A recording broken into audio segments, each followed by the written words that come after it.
he believed that you were all thoroughly un-American. Welcome back to Dark Corners Streaming. Why is the car stopped? It's frightened. Based on the board game of the same name, or not if you're British, 1985's Clue, which you can stream on Netflix, was a failure on its release, but has developed a cult following and now looks like a rare movie based on a board game that is actually worth watching.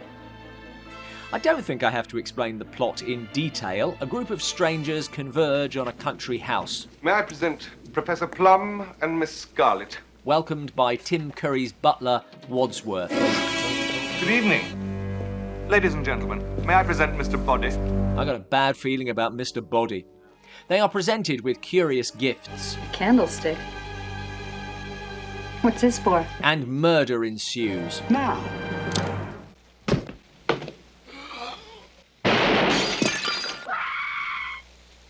He's dead! What? Leaving the other guests to figure things out. We're trying to find out who killed him, and where, and with what. Note the absence of why. This is Cluedo, if you're British, even to the extent of there being more than one possible solution. 3, in fact, streaming sequentially at the end of the movie. There's still one thing I don't understand. One thing. Hard to know what's a spoiler in this situation, but trying to understand the crime, let alone solve it, is not the point. The film rests firmly on its cast. So, he had the motive. You all had a motive. Curry is in particularly fine form. So perfectly cast, it's hard to credit that he was third choice, but it's a great ensemble. Do you know who I am? And one of those casts in which no one feels like a star. Everyone's pulling their weight, getting their moment, and creating a character. The other thing that it's about is the comedy. He was found dead at home. His head had been cut off, and so had his, you know.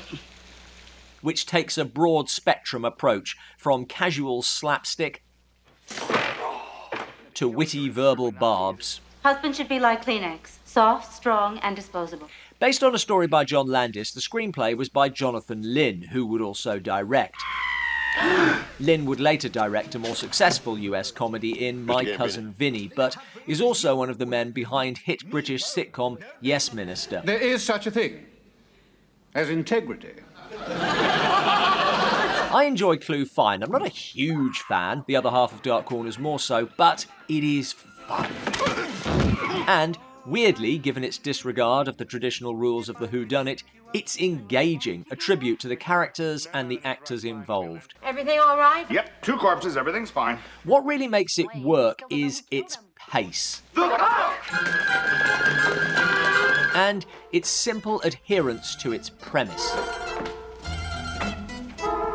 The game is more trial and error than Holmesian deduction, checking off locations, then returning for the big summing up, allowing it to ignore logic.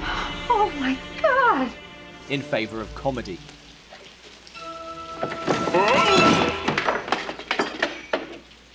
Looks like a secret passage. In this vein, I prefer the even less sensical Murder by Death, both films incidentally featuring Eileen Brennan. No pinkies. You mean Twiner's only got 8 fingers? No, he's got 10. He just doesn't have any pinkies.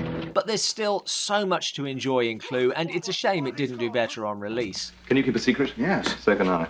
The strategy of 3 different endings showing at different cinemas was designed to encourage people to see it 3 times, but seems to have encouraged them to stay away because who wants to pay 3 times to get everything out of a film? We all make mistakes. But if you're not paying, or paying for all 3, they're all quite good fun. I hated her so much. Flames on the side of my face, heaving breaths. Thanks for watching. Please like and subscribe. Are you a fan of Clue? What other board games should get a movie adaptation and how would they go? Let us know in the comments below.